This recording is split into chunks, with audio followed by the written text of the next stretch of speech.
Hello, welcome to another retro video Leicester with me, Richard Herring. I am quite drunk at the moment. I've just been out in the early afternoon with my wife and baby and had some margaritas. It's been pretty good. So it's nice and sunny. Hope you're enjoying the sunshine. It's April. It's insane. If that's global warming, I'm not complaining, but the people in the Maldives will be because they will all drown.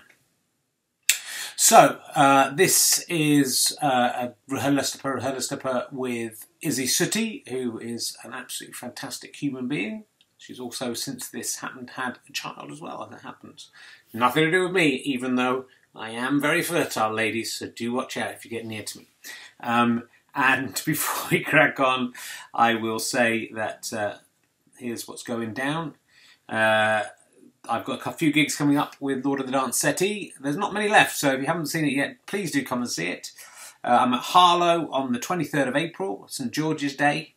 24th of April I'm in Bristol, but that is sold out at the Colston Hall, the Lantern, the Colston Hall. 25th of April I'm in Monmouth. I can't imagine that would have sold any tickets at all, but let's see. But then on the 2nd of May, if you live in Bristol and want to see me, it's sold out twice in Bristol, so do get down to see me in Clevedon at the Orchard Theatre on the 2nd of May. There's loads more coming up. I would just like to say, if you're in London, I am doing the DVD record of this at the Bloomsbury Theatre, of Lord of the Dance Settee at the Bloomsbury Theatre on the 15th of May. There's also a gig there on the 14th if you can't make that, the 15th.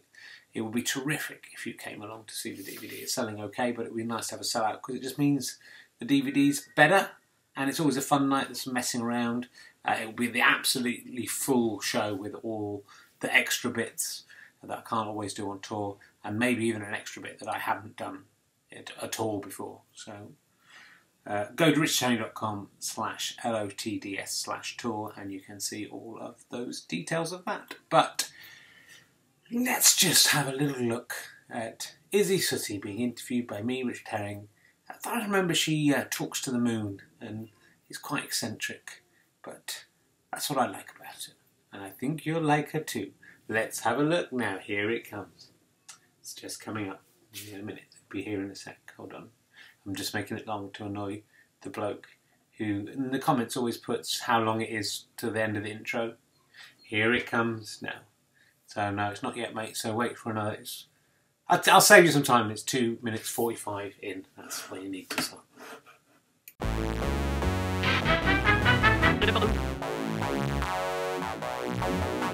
Ladies and gentlemen, welcome to the Leicester Square Theatre. Please welcome a man who the other day his wee smelt of asparagus, even though he hadn't eaten asparagus.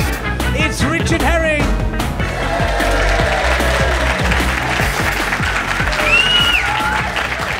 Thank you very much. Hello. How are you doing? Welcome to Richard Herring's Leicester Square Theatre podcast, or as all the cool kids are calling it, Leicester. Wow, you're so cool. It's really cool if you shout it really loud. That's the coolest you can be. I am Richard Herring. This is the show. Welcome. Yeah, the other day my wee smelled of asparagus. I'd been out the night before, but I hadn't eaten asparagus. That's like a ghost had come and weed in my toilet. It's like, that's one of my emergency questions, so that was kind of a bit weird that came up. I was kind of worried that a Bigfoot might appear in the bathroom. I tried to suck my own cock. It didn't, not everything came off, I have to say, literally. And yeah, God's still making us wait. I really thought last week that Nelson Mandela was going to die and thus prove that racism is correct, because Prince Philip would have lived. It's a running joke now through it. But unbelievably, they're both still alive, and Mick Ashton died from Time Team. That was a bit of a left field one from God there, proving that archaeology is incorrect. But so, you know, you never know with God what he's trying to say, because also Tony Robinson got knighted as well. So what's he saying about archaeology? It's unclear what his feelings are. Some days he likes archaeology, some days I don't like that. They're going to discover dinosaur bones and prove I don't exist. I don't like that. That's what God is thinking. That's right, yeah, keep up. I'm going to quickly talk to the audience, I think, because I haven't got much to say. I managed to turn this off accidentally the other day, so I missed you when that was the face that was going to put people off masturbating. There you go. So you can go back. if you're watching this at home. You're back. The nuclear physicist is back. How are you doing? Where were you? I was in China. You were in China? Yeah. Selling nuclear secrets to China? What were you doing in China? It seems very suspicious. Walking along the Great Wall. You were walking along the Great Wall. Yeah, that's what all the great spies say. Actually, the great spies don't admit they've gone to China. Man arriving late, here he comes. And a lady, they're arriving late, they're coming here to sit here. What's your name, sir? Jimmy, hi. Jimmy, hi. No, don't get all informal with me. I just asked your name. I don't want... Oh, hello, I'm not going to talk to you as if you're unequal with me. What do you do for a living if you have a job? You look too young to have a job. I don't have a job, I'm a student. You're a student, that's what I thought. You're still in primary school, aren't you? Where are you at? What are you studying? Doing law. Doing law? Fuck, I better watch you. And this is your young friend? Is you just a friend, or is there more than friends? Maybe more. Maybe more. If it goes well tonight, this is going to fucking wreck it. I'm going to wreck it tonight. I don't like the idea of that guy ever getting to have sex. Look at him. Why does he get to have sex? I don't. Look at that beautiful girl. Maybe more. Oh, that's nice. Oh. Is this your first date? No. You've already done it, haven't you? Yeah. I'm going to send a copy of this to your mum. She's going to be furious. Are you studying law as well? No, I'm doing sociology and social policy. Sociology and what? Social policy. Social policy, 2 pointless things. And 1 was not enough for you. So, what's the difference between sociology and social policy? It sounds like both a joke and a tongue twister all at once. What's the difference between those 2 things for people watching at home? Sociology is theoretical, and so it's like abstract understandings of contemporary existence. And I'd be interested to see how this joke works in the second part. Yeah, social policy is about like legal systems, and it's applying the theoretical elements of sociology into real world policies that can hopefully make the world. Good, wasn't it? It was a good answer. Very full answer there. We've learnt a lot. Is that what you like about her? The kind of the That and my tits. that and your disgraceful.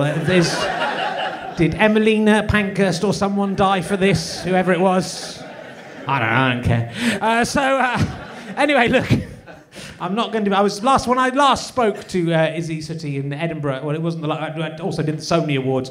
I've listened back to both of these because I couldn't remember. I was terribly sexist and obnoxious. If you listen to the Edinburgh Fringe podcast, I'm not going to be like that this time. I'm going to be very polite and nice. So will you please welcome? You'll remember her best from her appearance on Improvisation, My Dear Mark Watson. Which has to be the worst name for a TV show ever. Will you please welcome, it's Isys Suttie, ladies and gentlemen. Let's see, look at her. Hello.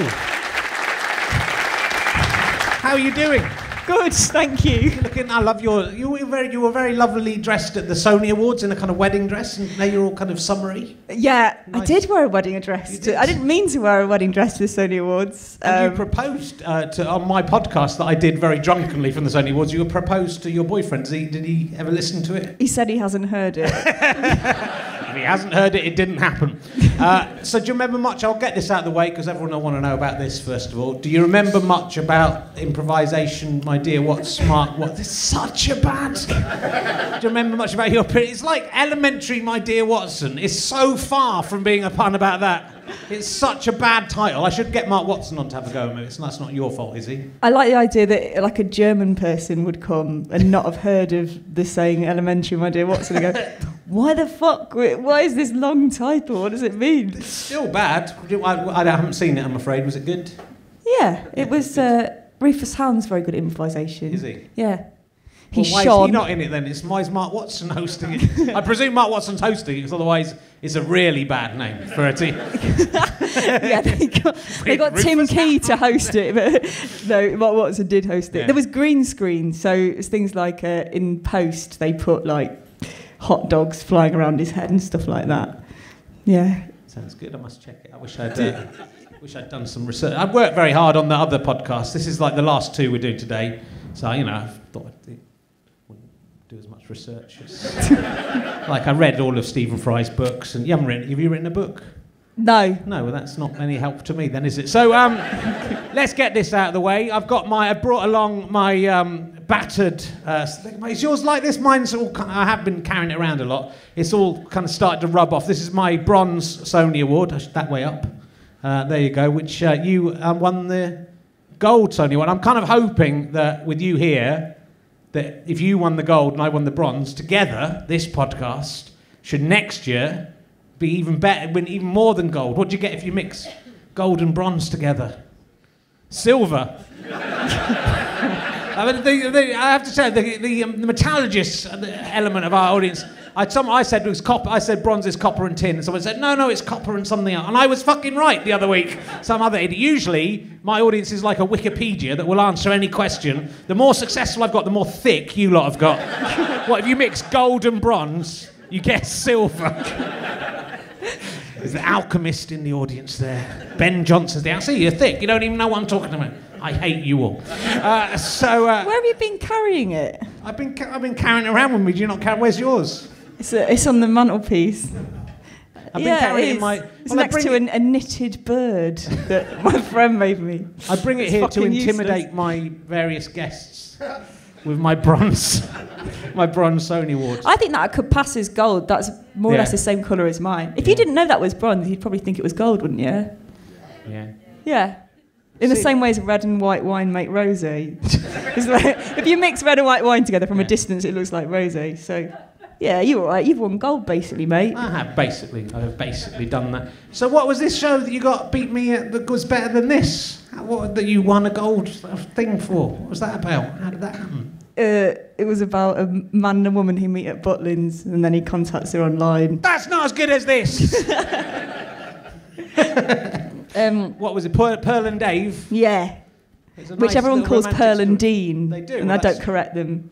I was going to put in there, papa, papa, papa, papa, papa, but I couldn't find a place. Why did you... Are they real people, Pearl and Dave? Yeah, Dave's my pen pal from when I was a kid. Right. Because I let go...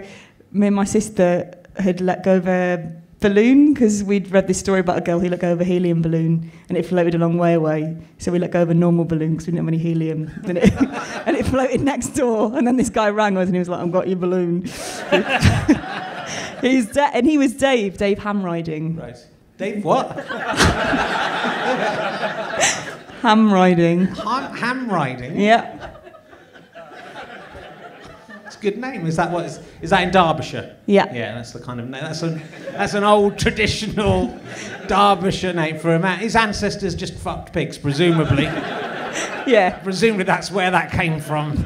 There he is, off riding the hams again. Or just not even the pigs. He just waited till they were dead, hung up in the butcher shop. Fucking, not Dave himself. His ancestors. His ancestors. I'm not impugning Dave ham riding, who's clearly a real person.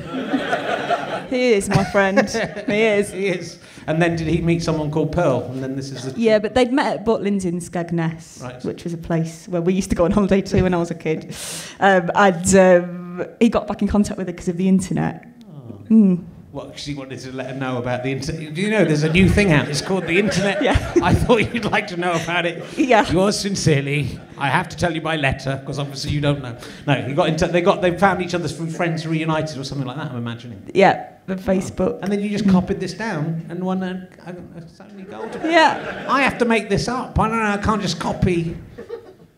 There's an antagonism between the two of us. I probably should have not had on the guest who I should be more... I'm not very competitive. I just go, yeah. You could... It looks gold.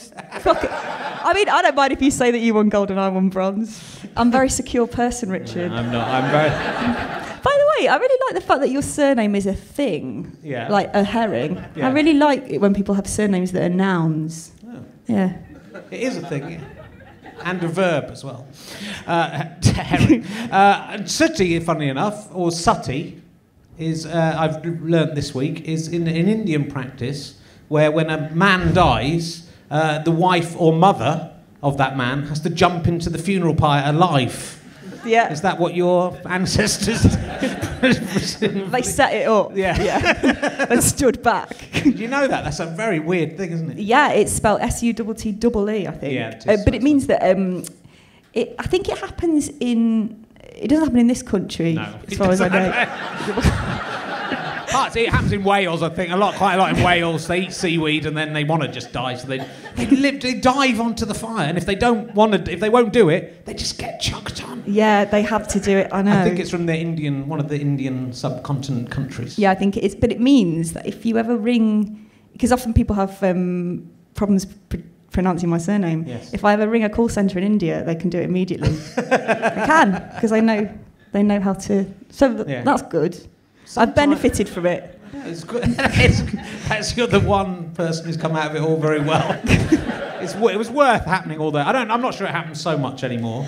No, I don't know if it does. It's not a good thing though, is it? No, it's you like love, and that's a testament to love, isn't it? That if your husband dies, it's like the fact that they die by burning to death. That is the really horrific thing. In Egyptian times, I know a lot about death. I'm doing a show about death. That's why.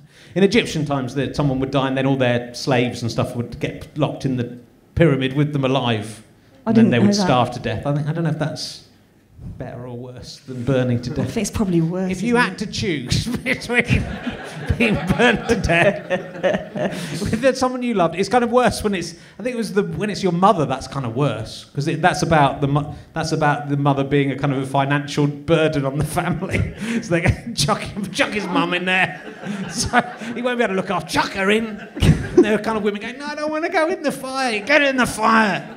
I know it's a. I suppose that's why they do it, is it? Because of money? Yeah. Well, it's about ritual. It's about, there are a lot of death rituals come up, and then we build these rituals around our lives, and then they become normal until someone steps aside and goes, hold on, I think burning women is a bad thing. Yeah. And then it's a waste, if nothing else. A waste of good women. I wonder if it was a gay marriage, they'd work out which was the more feminine of the two. And if it was the masculine one who died. Whoever was alive would be thrown on the fire. It's not complicated. Yeah. So one dies and the other one gets thrown on the fire. Yeah. It's a good way to make sure. Because what's happened, like when my grandma recently died. We don't want to keep it on a morbid level all the time. But I'm kind of worried when she goes to heaven. She was with my granddad for most of her life, till 25 years ago. Then my granddad died. And my grandma was still a good-looking woman to old men, I suppose, sexually attractive. And she had quite a lot of suitors. And then she went out with someone, and she went out with Ken Mott, who was 10 years younger than her and married to someone else.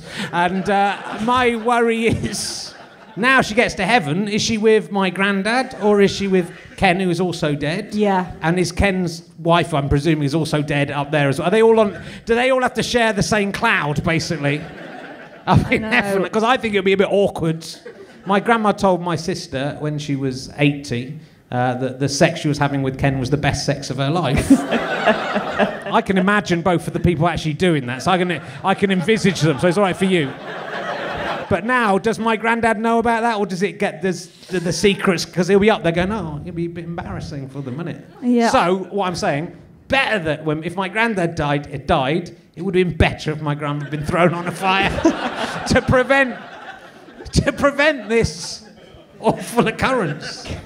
Yeah, this is for eternity. Being burnt in a fire for a couple of hours, that's not as bad as eternity of slight awkwardness on a cloud. Yeah, because that's eternity, isn't it? It is, it'll go on forever. Yeah, I like to think that everyone just chills out a bit in heaven and share. Because I think all the secrets would come out, wouldn't they? So you would know.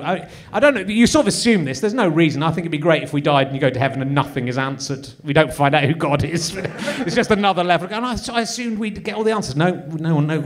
Don't know what's going on.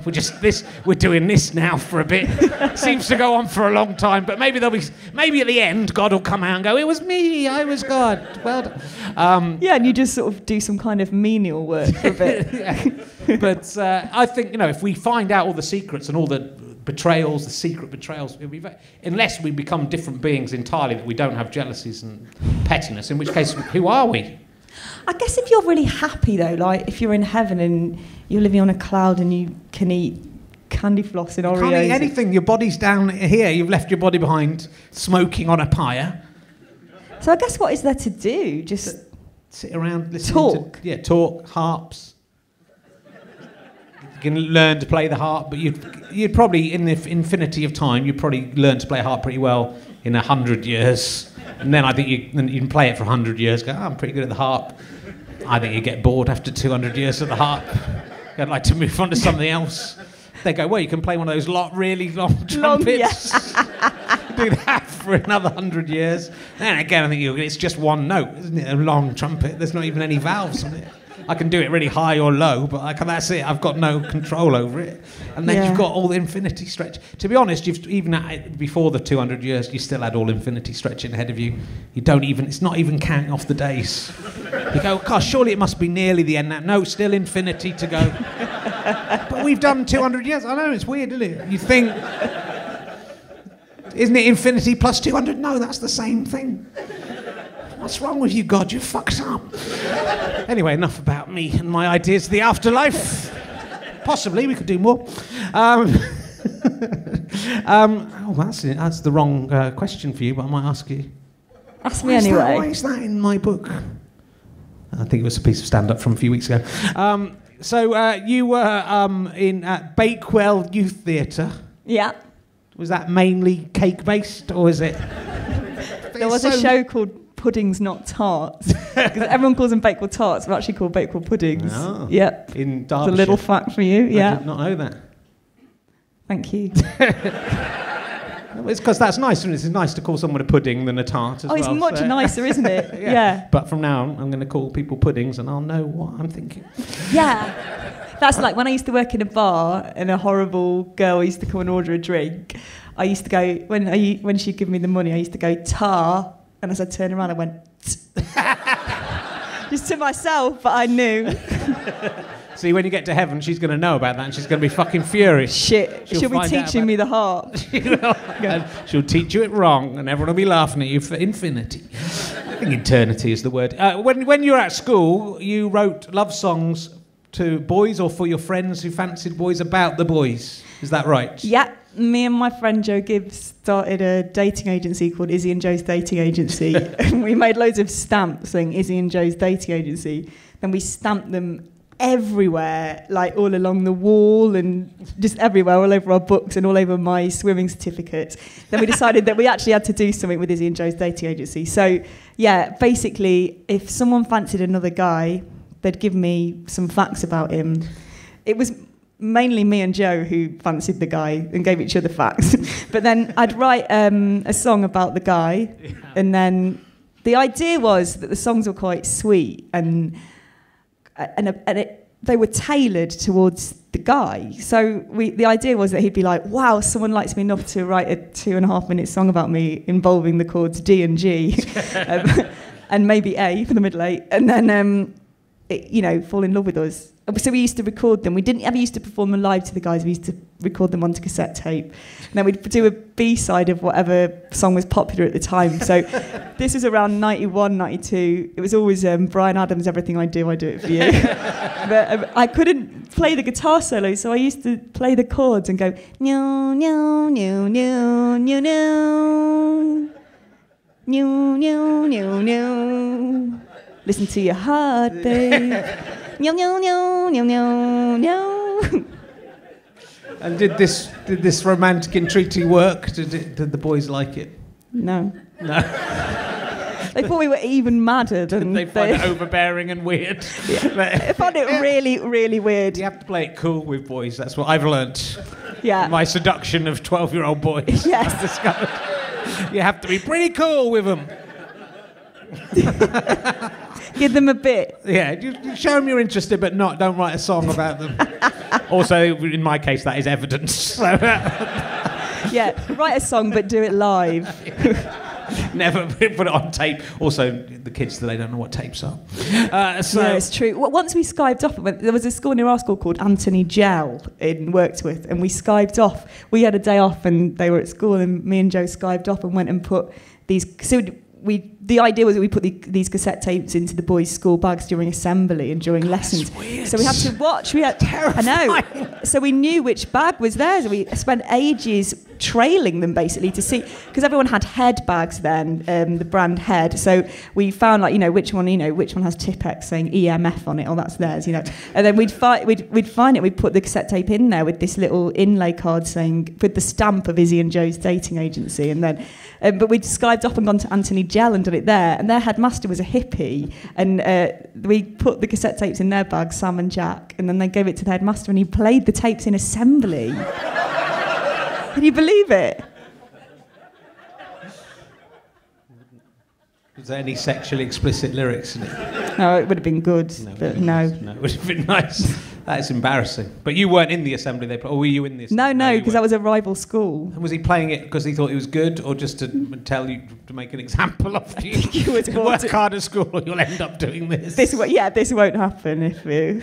I once wrote a poem to Sally Waits, whose dad ran the spa in Cheddar, when I must have been like 9 or 10, and I was in love with her, so I wrote a 2-page A4 poem.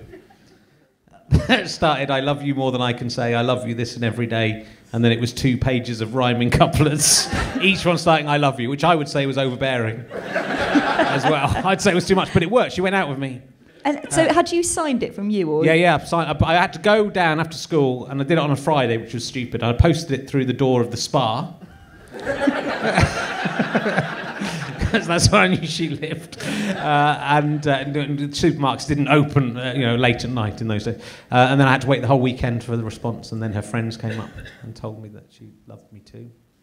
Oh. We went out with each other. How long for? For 2 days. Because I didn't know what to do. I'd built up to that, and I had no idea what was expected of me as a boyfriend. So we just walked around school at break time, holding each other's hands and smiled at each other. And then she dumped me because I was weird and didn't say anything. I mean, I'd promised a lot in the poem. That was I couldn't live up to the poem. It rhymed. Yeah, because whenever you wanted to talk to me, you just wrote it down in a rhyming couplet. Right. I remember finding my diary entry when I was about 12 saying, "It's all around the school that I'm going out with Liam Duggan, but I don't think I am." I don't think I am. But if everyone's my saying... My friends are saying I'm married to you, but I don't think I am. I don't know. And you've been learning Welsh. You talked to Welsh last time I spoke to you at the Leicester Square, the Edinburgh Fringe, Richard Herring's Edinburgh Fringe podcast. All the cool kids call it Rehef. Not as many cool kids in Scottish-based cool kids. Has it been going? It's going all right. You used the word for microwave back then. Yeah. Microwave, poppity ping. Yeah. Have you learned anything else other than that now? Yeah, I have learnt a bit more stuff. I've been going to classes in a different place, but it's me and loads of retired people in the afternoon, and there's one really big woman who takes a different kind of pill every 5 minutes, and she won't be questioned about it. She doesn't ever speak Welsh. She just sits at the back with all these pills laid out in front of her in different colours. So if you're on drugs, people speaking Welsh would be pretty fucking amazing. Oh, yeah, it would, yeah. Yeah, it'd be good, wouldn't it? You didn't understand any of it. It might be like being in Lord of the Rings or something. Yeah. I'm comparing Welsh people to elves. That's what I'm doing then. It would be like when I went to Slovenia when I was a teenager, and I couldn't speak a word of Slovenian, and I came back knowing no more Slovenian apart from the words to a song about a man with a small penis. But I went to the top of the castle, and we drank all this weird... drink made out of a plant that had alcohol in it, and other weird absinthe type stuff, hallucinogenic ingredients that you have in drinks but absinthe. And then I had this sort of massive, almost out-of-body experience, and I looked up at the moon, and everyone around me was talking Slovenian. It was really surreal. And the moon said to me, "You are a spy. You are an English spy." And I thought, I'm half Scottish, but that's fine. And you have come here to kill Slovenians. That's what it said. Watch out for that moon. But it said it in English, so I could understand it. Yeah. And then I was sick at the top of the castle, and then I came down. Were you sick at the knowledge that you were there to murder Slovenians, or just because of the drink? Yeah, I was sick because of the knowledge, and then the moon decided that I wasn't worthy of being a spy, so it left me alone. Do you have to hide from the moon now? Why didn't you kill those Slovenians like I asked you to? In the late 90s. I am. I'm still doing well. Welsh is a hard language to learn. Can anyone here speak Welsh? Shemai? Yeah, that's how are you? Man. Yeah. Plant, children, child. Tabernacle. Sorry. Yeah. That's the only word I knew last time as well. Yeah. I sort of reached a bit of a wall with Welsh because Wimbledon's on and I don't know, sometimes. Have you been watching Wimbledon today? Yeah. 'Cause I have a bit, that's why I haven't really prepared any questions for you. It's exciting, wasn't it? Oh, it's so exciting. Yeah. It's the only sport I get really into. Yeah. Yeah. Do you like it when Serena Williams, I'm going to stick with The that. lesser known sister. Got knocked out. Just was a surprise, wasn't it? Yeah, it was a real surprise. Yeah. Spoiler alert for the people watching this on video in 3 days' time. And Robson got knocked out. I know, that's sad. But Murray's still in, and I you're know. Scottish, so you like that? I do. Yeah. Yeah. I always think his head's. It's very satisfying looking at his head. It's like only slightly wider than his neck. Really sort of sinewy and muscly neck. Like his head's more an afterthought than some people's heads. Our heads are bigger than his. Yeah. Yeah. Well, it's not important in tennis to have you need a brain and eyes to see the ball and stuff. But any more than that is a waste. Yeah. So you just someone can tell you when to eat and shit. That's why. You are funny, you know, Richard. Thank you. I'm glad you think so. No one else seems to tonight. I've been working quite hard on this. Generally speaking, so I did talk to you. I'm trying not to make sure I don't ask you any questions that I asked you at the Sony Awards, except we were so drunk. It was unbelievable. And that was early on, wasn't it? It was very early on. And then later on, we started... Because at the Sony Awards, you have to pay to go. You didn't, because the BBC presumably paid you to go. And then you have to pay for your own drink. So it was really expensive. Yeah. And so after the ceremony was over, I went round all the tables of the broadcasters, and they'd all left their beer and wine around. And I was back to being like 18 years old again when I just would steal drink from... So I stole beers from everyone. Well, I wasn't stealing because they'd left them, and also fuck them. Did you mix them all together? I did mix them all together in the petri dish of my stomach. But I did drink a lot. I bought a bottle of champagne, and it was... All right, don't rub it in. Oh, I'm such a winner. No, but if this Did is you what buy you feel it before better, you won? Confident you were going to win? Let's get ready to pop this. I bought it afterwards, actually, and I was so drunk that I just left it on the bar. I went to the toilet, and then it was gone when I came back. Oh. So I hope you feel better now. I did. I felt very good drinking it. And I found it on the bar. When I got in, I was so drunk that I asked my boyfriend to drag me to bed by the face. And he wouldn't. I got really angry. So I wanted him to, I don't know, just grab it. Yeah. It wasn't sexual, it was just, you know. I'd do, if I was your boyfriend, I would have, if you'd asked me to drag, I'll do whatever my wife says. If she asked me to smell her wee to see if it smells of asparagus, I will do that. We did that the other day. Did you? Yeah. You smelled each other's wee? Yes, we'd both have asparagus. My wee in preparation for this podcast, or just out of your own interest? It was experiment, okay, but cool. It's just chance that it ties in nicely. Yeah, we'd both eaten asparagus. I smelt my wee spelt of asparagus. Yeah. His wee spelt of asparagus. He smelt my wee. This is like a tongue twister. He smelt my wee, and it didn't smell of asparagus, and his own wee to him didn't smell of asparagus. Yeah. And then I learned that it's not that the wee... The wee has to smell of asparagus already, i.e. you have to have eaten asparagus, but only certain people can detect the asparagus with their noses. You can't tell my audience anything about asparagus. Every episode of this, there's a long chat about this very issue. Is that true, it never gets boring to have that one fact repeated over and over. But that's interesting. So he hasn't got the receptors in his nose to smell asparagus wee, but you did smell it. Yeah. See, that's what a normal couple would do. That's all I've been saying. A normal couple go, let's have a sniff of each other's wee and see if it smells. How do you think my wee ended up smelling of asparagus when I hadn't eaten asparagus? That is the big mystery. You'd drunk the wee of your wife and she'd eaten asparagus. Yeah! I let it splash down my face. I never let any of it go into my mouth. Some Peep Show fans in the second row there, a bit disgusted, didn't realise it was going to get into wee drinking territory. I think someone might have spiked my food with asparagus. Yeah? Because I went out and I was eating in a nice kind of restaurant. I mean, there might have been asparagus sort of mashed up in what I was eating somehow. Sure, puree or something. Yeah. I don't know. But it wouldn't add much flavour, would it? It's not like... They They would have had to be doing it on purpose. Yeah, I didn't notice it on the way in, so it's odd to notice it on the way out. I was a bit freaked out. Yeah. It's a ghost. It's a ghost of some asparagus. It's quite a mischievous thing to do, isn't it? To spike people's food with it and go, later on they'll wonder why their wee smells of asparagus. Unless they're one of the people who can't smell asparagus in their own wee, in which case the practical joke will fall flat. Yeah. So I have read on the internet about you that you, I don't understand what this means, you can put out 12 matches with your mouth. Yeah. I have some matches here. Oh my God. This is to give the people who've paid to watch the video some extra value. We also might end up in a Suttie situation here. So do you think we can do it with 6 just to start off with? Because I haven't done this since I was 14. I don't know, maybe we should leave it till the end of the podcast. We've done like 35 minutes. We just put out a short one, and sadly, at the end of the podcast, it'll just fade. It'll just fade on us and go. Sadly, I'll just do a voiceover. I'll do it now, Chris. So you're ready. Sadly, he set fire to her face and died.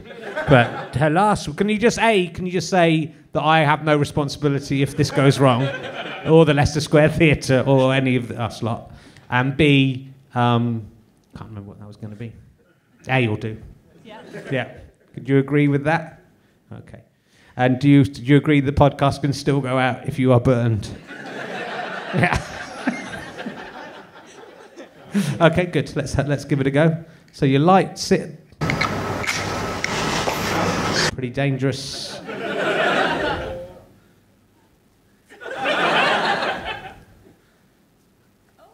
Wow, my goodness. I'd pay £3.50 to see that.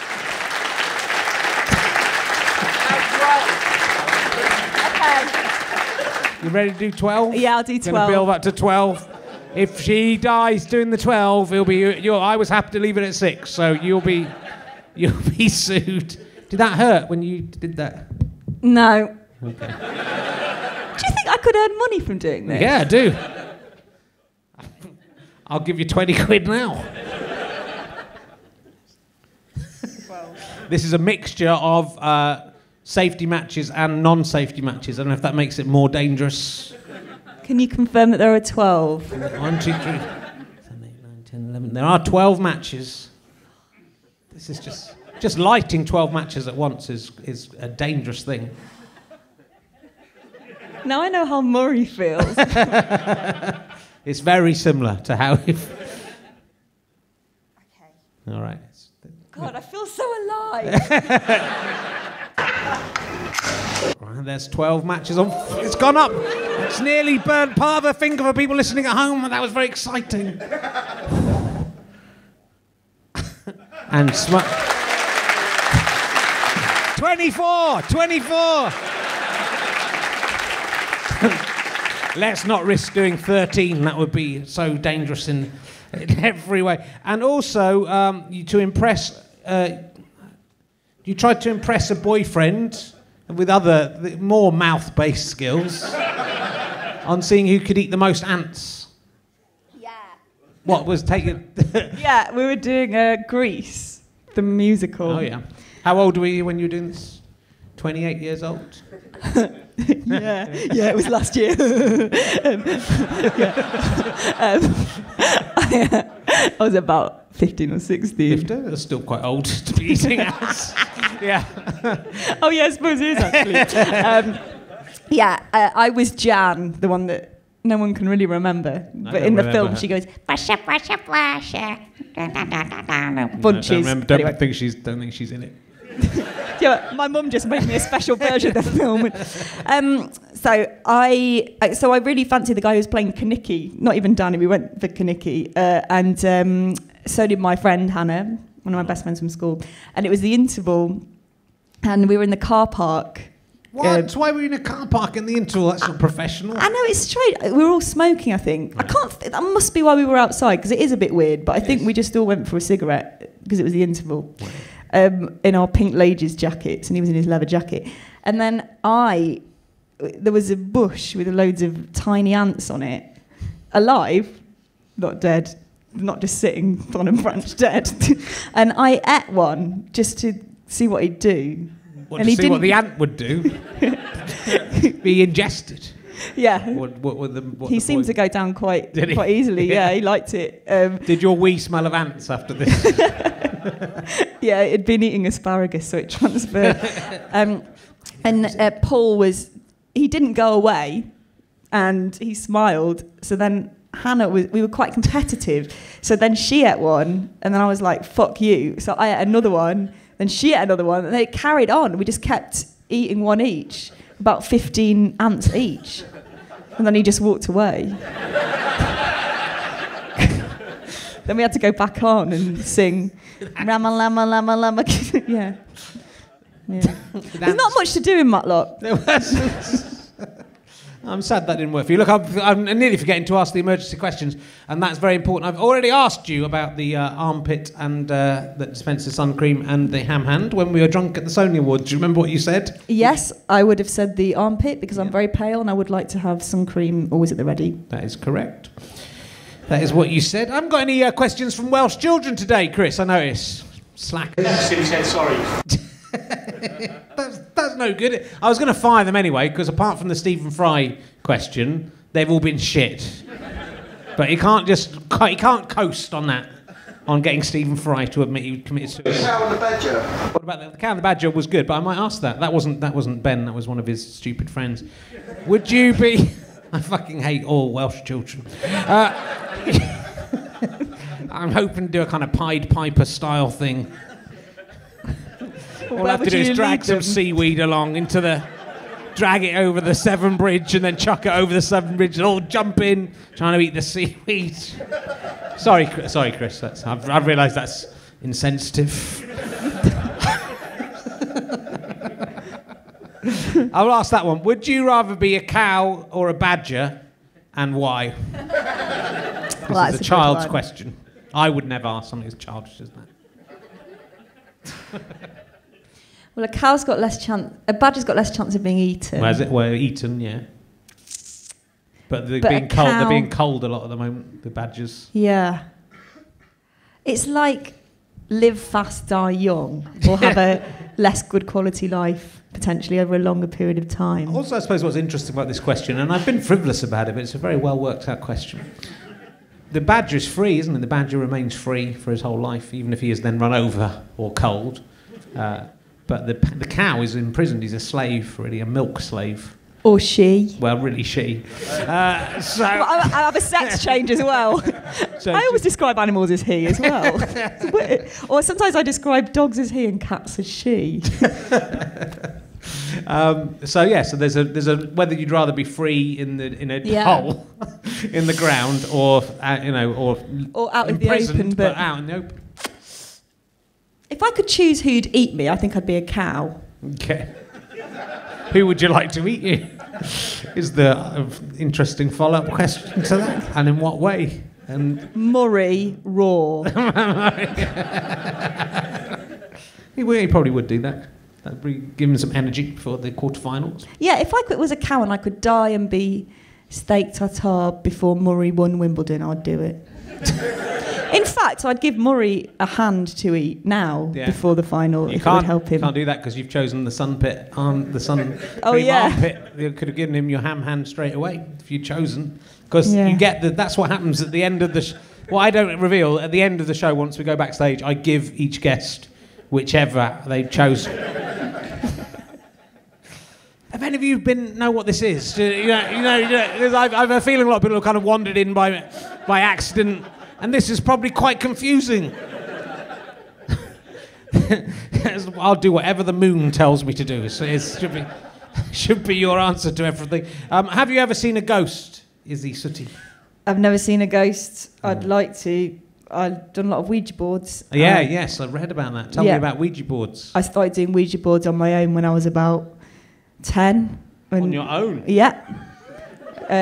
I played Sabutio against myself. This is... Yeah. No one can cheat if you're doing it on your own. You can only cheat yourself. I know. So was it real? Yeah. Well, then you've seen a ghost. I suppose. I've felt one.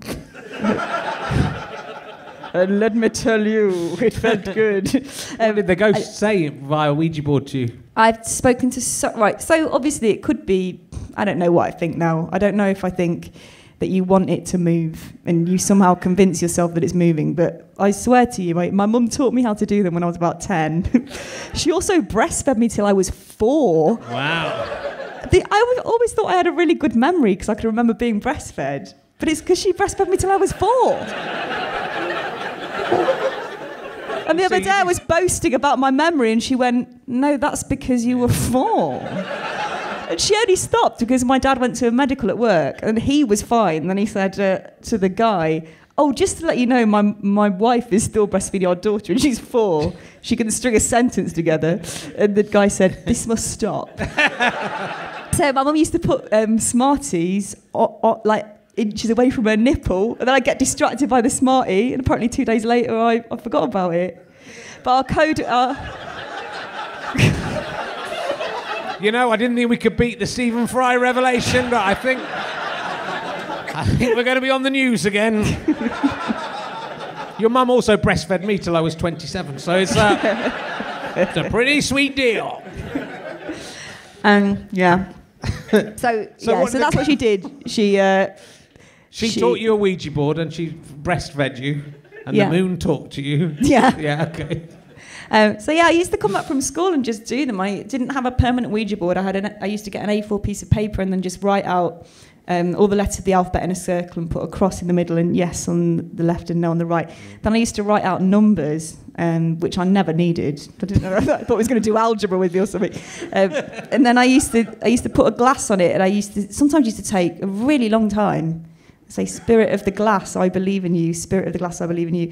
If anyone's there, please move to yes. Sometimes it'd take 20 minutes. It would always go. Then it would go really kind of like, really almost grumpily at first, like it didn't want to move. But then by the end, it would be flowing around so quickly, I could barely keep up with it. So I've spoken to loads of people who died in the plague, and Bob Marley I spoke to at house. I did, in Sheffield. Yeah. I mean, if it wasn't Bob Marley, it was a spirit pretending to be Bob Marley. Those are the only two possible options, isn't it? What did Bob Marley have to say for himself? He said he was happy. Oh, thank God. I was worried. I was worried about him. We only asked really, we asked him nice questions, like, are you happy? And is it nice up there? And he said yes. But I had to stop doing Ouija boards when I was about 13, because I did a Ouija board and it was with my mates then, because sometimes I used to do them with other people, and I got a reputation for being good at them. So even when I decided to give them up, sometimes people would get me into the room at a party to like kick it off, and then I'd leave. So the last one that I did before I decided to give it up was when I was about 13 or 14, and we were at this place that we used to call Down by the Rocks, which was like across the road from our house, and it wasn't rocks, it was just like a bin. We were all doing this Ouija board, me and some other kids, and then we said, is anyone there, please move to yes, and it said yes, and we said, spell out your name, and it spelled out Izzy, but with a Z. I've never spelled it with a Z. I said, are you my ghost from the future? And it said yes. And I said, how many times am I going to have sex in my life? And it said something like 32,000 times. Which I've doubled, right, guys? And then I said, am I going to go to heaven or hell? And it said hell. Oh. And then I went, and took my finger off. And then I was like, oh no, now, because there's the idea that if you sever the contact, it will sort of stay with you. Like, so it's your own ghost though, so that's... So yeah. So you've stayed with yourself. Aren't you worried as you're counting down to the 32,000 sexes? Oh, yeah. Either your future ghost thinks you're a bit of a slack, that's first of all. And then you're kind of worrying, oh my God, and then I'm ever getting closer to going to hell. There's no escape. Do you think the future's written in stone? There's no escape? Because you've done lots of good things in your life. It'd be a shame for you to go to hell. Yeah, I know. It's because of those 32,000 sexes you've done. If only I'd made a note of every time I'd had sex, I could be doing this countdown. You could be. I love the fact that a child would ask that. Like, you'd ask how many times. That was the first thing I asked it. But like, once I start having sex, I'll obviously keep a running total of how many times. So the numbers came in useful for the 32,000. Oh, yeah, that must be why. Yeah, they did. Because otherwise, just spelling that out would have taken forever. 32000. So that's good. I don't need to ask you. That counts as seeing a ghost for me. Have you ever seen a Bigfoot? No. No. Have you got any brothers or sisters? Have any of your siblings ever seen a Bigfoot? I don't think so. No. Do you want them to have done? Well, it'd just be nice if one day someone had. It's a good question, that. But, it is a good question. But not when people keep saying no. If someone goes, yes, I have seen a Bigfoot and this is what happened, then they'll get a big story. We'll get on the newspapers again. You should definitely keep asking. I will keep asking. Don't worry, I will. There's no danger of me changing this stage. I just check there's anything. Well, I can't. Let's see. Have you ever tried to give yourself cunnilingus? So I've adapted that question because you are a lady. Yeah. No, but I wish I had, because, I might try. Why not? I don't think it'd count in the 32,000. No. Hey, I wonder if masturbation counts in the 32,000. Oh. I suppose having sex has to involve someone else. Philosophical question. Yeah. Don't think it does count. I don't think I hope it doesn't, because I've done 32,000 this year. No, I haven't ever tried. I don't think I'm not very flexible, actually. I've got a joint disease called ankylosing spondylitis. Oh, sorry, I'm sorry to have brought that up. It's embarrassing. It's embarrassing that that's an embarrassing thing, isn't it, to have asked that. I should have researched that and then asked a different question. What's that? What's that involve? It involves it's like a joint disease, right. And it involves, I sometimes get inflamed joints and they hurt, and then when they heal, they fuse together, and it causes this thing called bamboo spine, which means that your spine doesn't bend. So you definitely wouldn't be able to go down on yourself. No. If you have bamboo spine. Sometimes people can't even really move their neck that well. Can you get disabled parking for that? I think I'd have the bright side. Yeah, I reckon at some point. Yeah. But I've only just passed my test, so okay. Yeah, I'll have a few years of driving normally, and then I'll get that bloody badge, and I won't let it go, Richard. Because I've tried to get one of them, and I've raised loads of money for Scope, nearly £250,000. They won't fucking give me one. This thing's out of order. I think you should demand it. I do. I keep demanding it, and they go, they laugh as if I'm joking. I don't know, where's my fucking... I want to be able to park near to the shops. Like when I go to the gym, there's parking spaces right near. I have to go another 20 yards over and park. Then walk. Walk 20 yards towards the gym. No, I won't ask you that because that's a question for Sean Hughes. That would be embarrassing. Did you ever get a Nando's black card, or whatever they're called, the card? You said in an interview you'd never done anything with your celebrity status, but that you were going to try and get a Nando's card where they give you free chicken. If you're a celebrity, they give you free chicken. Do you know this? But it's up to. I think it's. Are you a celebrity? Have you got one? You're an athlete. You won a gold medal for skiing or something. What's your name? Well done. Jamie Foxx. Yeah. He's an Olympic athlete. It's like, man, that's fucks on you, isn't it, with your nuclear physicist walking along the Great Wall of China. How far along the Great Wall of China did you walk? What's the fucking point of that? 5 miles. Go and just walk around London for a bit. Either do the whole thing or not at all. And then when he can't go, it's too long, blow it up with a nuclear bomb. That's what I'd do if I was you. That's pretty good. Have you got a Nando's black card? Can you not? Bet you wish you had one of those, though, don't you? Hey? Yeah, thank you. Gold is rubbish. It's just made of one metal. Bronze is made of two metals, and therefore it's better. Yeah. It's 3 times as good. You never tried to get your celebrity status. No, I would like one actually. There's a Nando's quite near my. You still have to buy you still have to pay for the chips and stuff. Oh, is that right? I think so. Uh-huh. No, don't have to pay for anything. You walk in, have whatever you want. Yeah, for 4 people. Yeah. And plus unlimited Diet Coke from the machine. No. All right, just because you're sporty, you can run around. I love skiing, JB. I'd love to come. Yeah. That's just. Oh, dear, Jamie's a comedian. Turned a bit rapey, hasn't he? Yeah. I'm just getting on film just in case for evidence later on. It's because of the 32,000. It is. Everyone's. Yeah. Thanks. Yeah. Oh. It's turned a bit weird, hasn't he? You get so far. You can because he's won a gold medal. You have to allow him to do a certain amount, more than you'd allow a usual heckler. Yeah. But he's getting to the point where even the gold medal is not enough to put up with it. It's like who's the highest status person in the country? The Queen, do you think? How much would you let her get away with? Quite a bit, I think. Yeah. Prince Philip, I'd let get away with loads just because, Yeah, it'd be funny, wouldn't it? No, because he's connected. He hasn't got long left. So I'd let him do some. He could do some racism. I'd go, oh yeah, they are. Chinese people do look slightly different. You're right.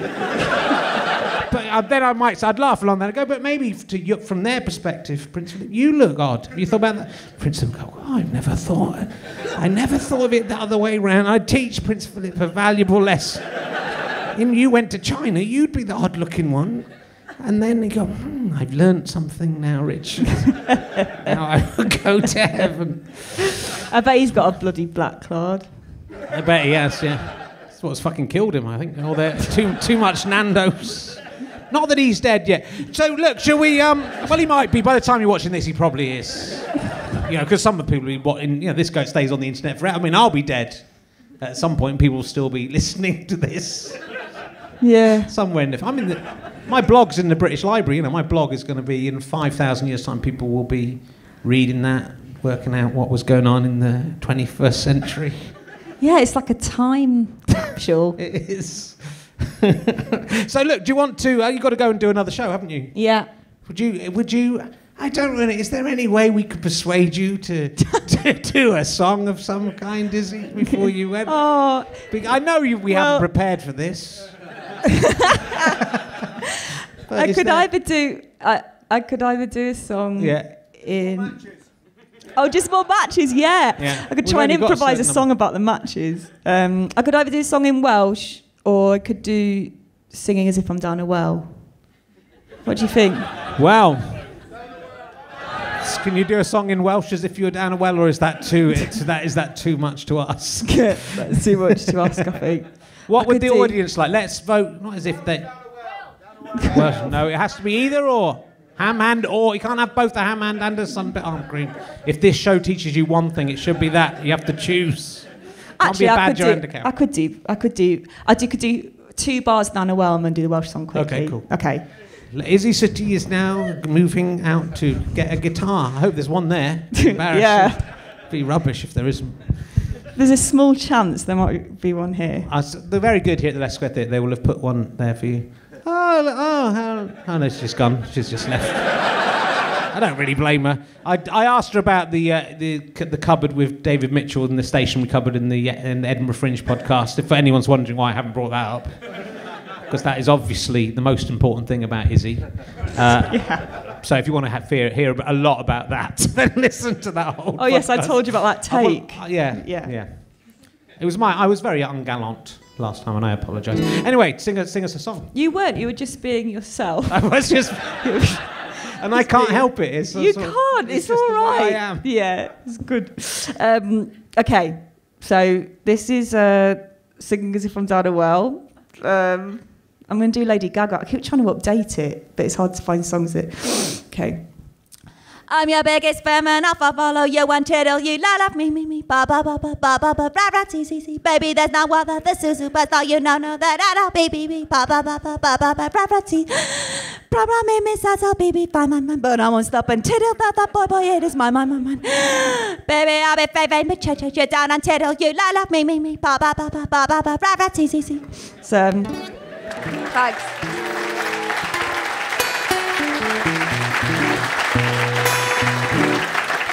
And that's just a thing. No punchline to that. It's just me showing off. It's good. No special effects. No special effects. Right. So this is a song in Welsh. The only other language that I can speak is French, and the only thing that I can say is "Je joue le ping pong à La Rochelle," which any lovers of the book Tricolor will remember as I play table tennis in La Rochelle. So this is a song that I've written in Welsh for my boyfriend since I've been learning it.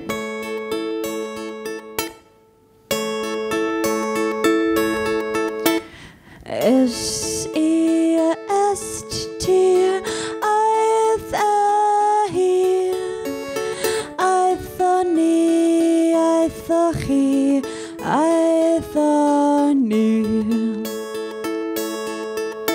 Mae carish yn mynd i'r Bangor ac unio bwyd o ddigos bwrwyr a ceser nwlog o'r twym glaw.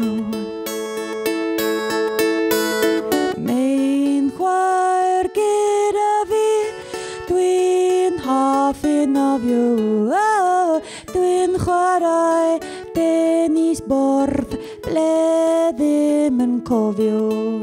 I'll just translate it in case you don't know what it means. I went, you went, he, she went, we went, you went formal, they went. Caris went to the town centre for lunch, she had cheese. It is hailing, raining, snowing, cold, hot, foggy. I have one sister, I like swimming, oh, I play table tennis, well, I can't remember. Dwi'n chwarae tenis bord in La Rochelle.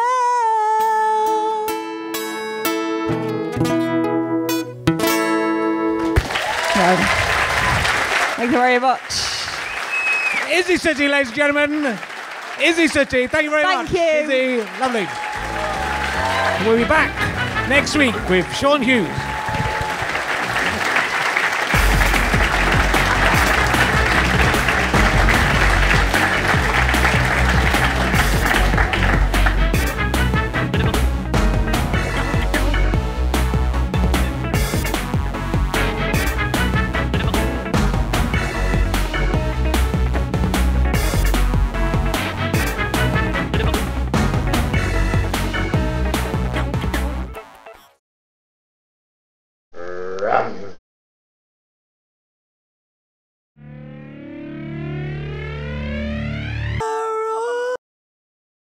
How'd you like them sky potatoes? Hope you enjoyed that Richard Herring's Leicester Square Theatre podcast with Isy Suttie. If you liked it, come and see me on tour, richardherring.com/LOTDS/tour. If you're in London in August and September, you can see me do all 12 of my one-man shows, including a new one, which I'm provisionally calling Happy Now. And those are over the weekends of August and September, till September the 12th.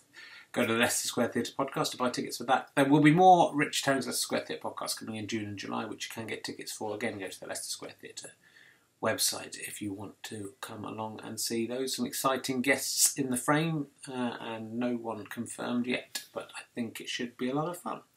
Okay, see you next time. Don't know who it'll be, but all I know is I will have been drinking in the afternoon, because that's what you do when you've got a child. It's the only way through. Goodbye.